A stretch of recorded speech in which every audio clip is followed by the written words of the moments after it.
Hi everybody, this is Sachin Antil. In last class we have ended up with our glands and now today we will continue with physiology of digestion.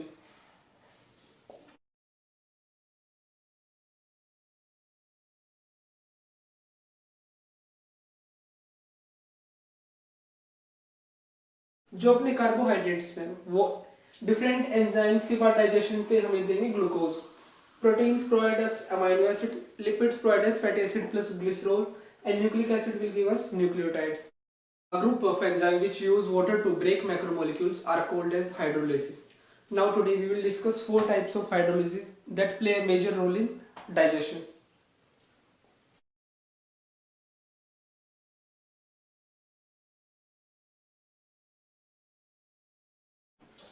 तो जो अपना saliva होता है उसमें carbohydrates के digestion के लिए alpha salivary amylase present होता है जिसका दूसरा नाम पटाइलिन है. देन प्रोटीन्स के डाइजेशन के लिए सलाइवा में कुछ प्रेजेंट नहीं होता है. लिपिड्स के डाइजेशन के लिए सलाइवा में लिंगुअल लाइपेज प्रेजेंट होता है जो एब्नर्स ग्लैंड से सिक्रीट होता है, बट ये यहाँ पे नॉन फंक्शनल है.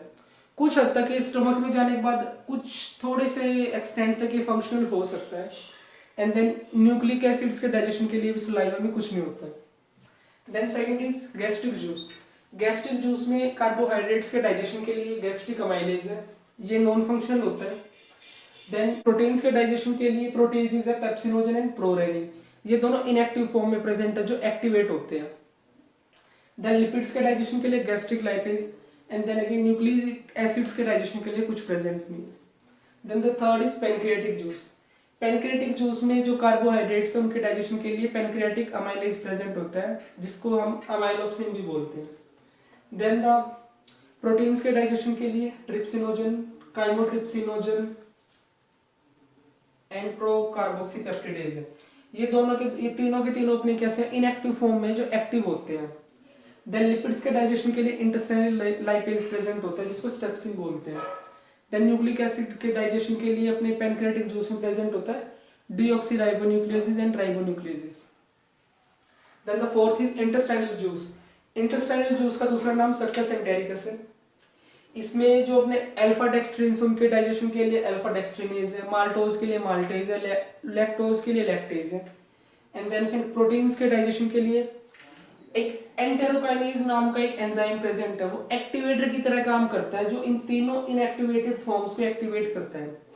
And these three form collectively are known as erepsin, protein digesting enzyme of intestinal juice.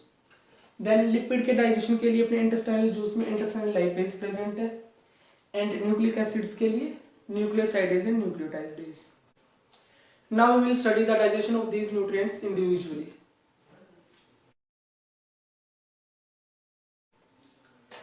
First digestion in buccal cavity. अपनी बक्कल कैविटी में जो सलाइवा होता है उसमें सिर्फ कार्बोहाइड्रेट्स के डाइजेशन के लिए पटाइलिन प्रेजेंट होता है, बाकी किसी चीज का डाइजेशन नहीं होता है. So first will start with carbohydrates. Carbohydrates में specially starch with the help of ptyalin. It will give us alpha dextrins plus maltose plus isomaltose. जो अपने कार्बोहाइड्रेट्स हैं उनका 30% डाइजेशन बक्कल कैविटी में हो जाता है with the help of ptyalin enzyme that will gives us alpha dextrin, maltose and isomaltose. Then the second is digestion in stomach.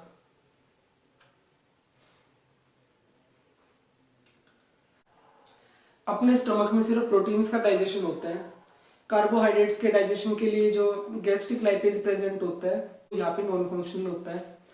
और जो अपने लिपिड्स हैं उनके डाइजेशन के लिए भी जो प्रेजेंट होता है गैस्ट्रिक लाइपेज वो भी नॉन फंक्शनल होता है. एंड न्यूक्लिक एसिड के डाइजेशन के लिए कुछ प्रेजेंट नहीं होता है. तो we will start with proteins. Proteins में भी जो चीज़ यहाँ डाइजेशन के लिए प्रेजेंट होती है वो इनएक्टिव फॉर्म में होती है. First is pepsinogen.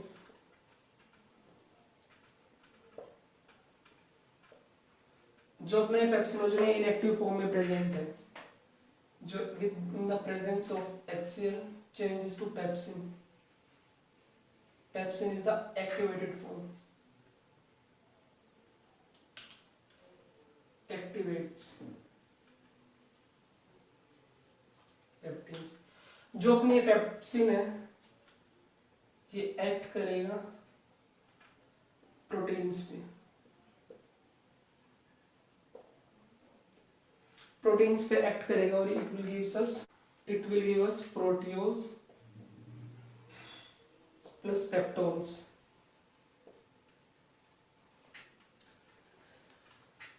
जो अपना पेप्सिनोजन है इनएक्टिव फॉर्म में प्रेजेंट है, in the presence of HCl high acidic conditions में ये एक्टिवेट हो जाएगा पेप्सिन में। जो ये पेप्सिन है ये प्रोटीन्स का डाइजेशन करेगा and gives us proteose plus peptones, और यहाँ पे अपना 30% digestion of proteins will be completed. Then the second thing is then the second thing is prorenin.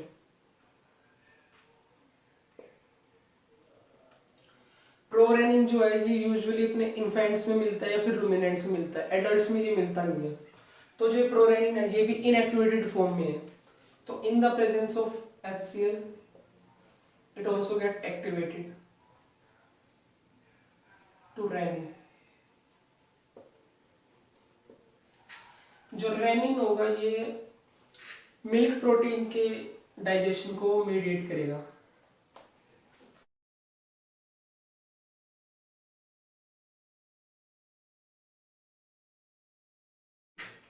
And it will gives us calcium para caseinate. जो milk protein present होता है वो होता है कैसिन,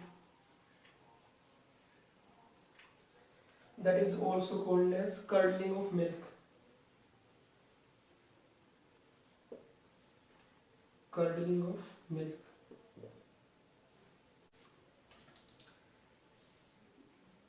Then again renin इस पे act करेगा and it will give us proteins plus peptones. तो इस तरह से अपने स्टमक में 30% प्रोटीन्स का डाइजेशन कंप्लीट होता है।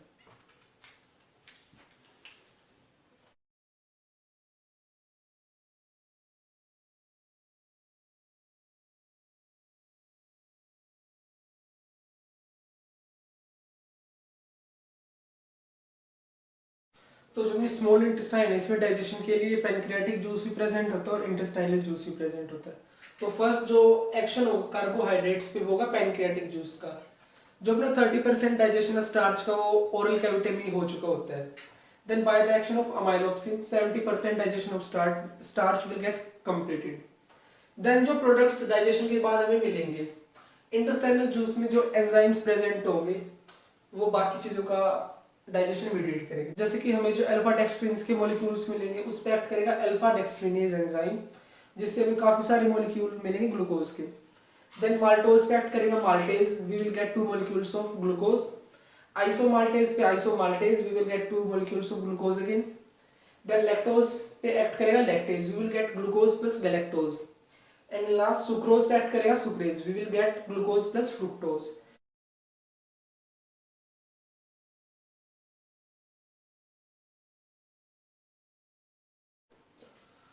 तो second is digestion of fats और वी कैन से लिपिड्स।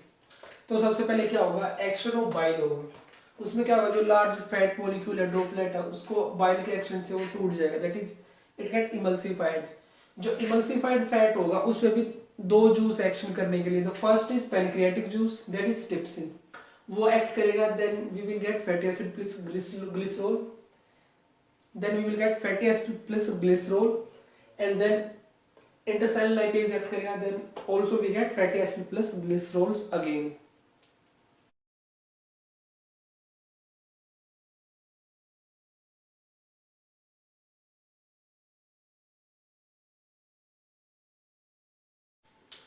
तो third is digestion of proteins.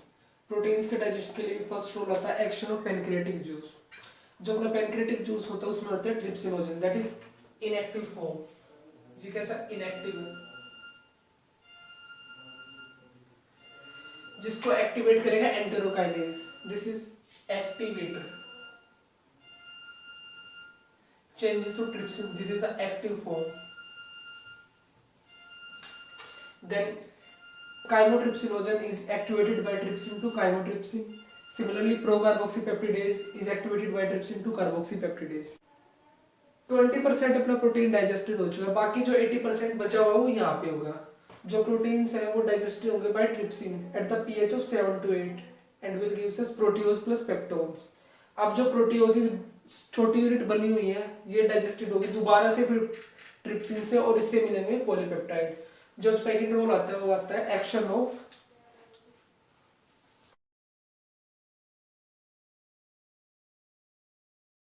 Then the second action is action of intestinal juice.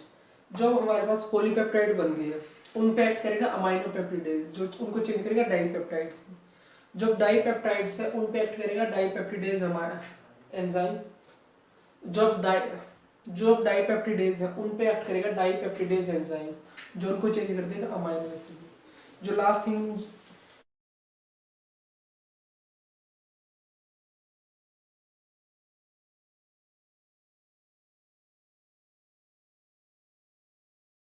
जो अपना डीएनए सॉरी ये गलत लिख दिया मैंने, ये भी गलत लिख दिया।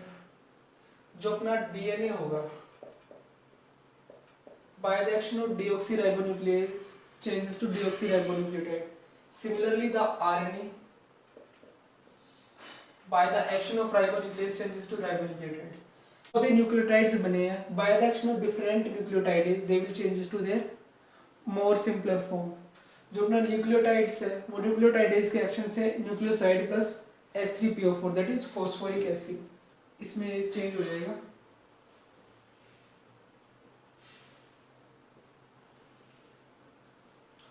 और जो अपना न्यूक्लियोसाइड है जो बने they will further changes to their more simpler form by the action of nucleosidase will give pentose sugar plus nitrogen space. So now with this guys we have completed with our digestion. From next lecture we will continue with the assimilation. Thank you guys for listening me carefully.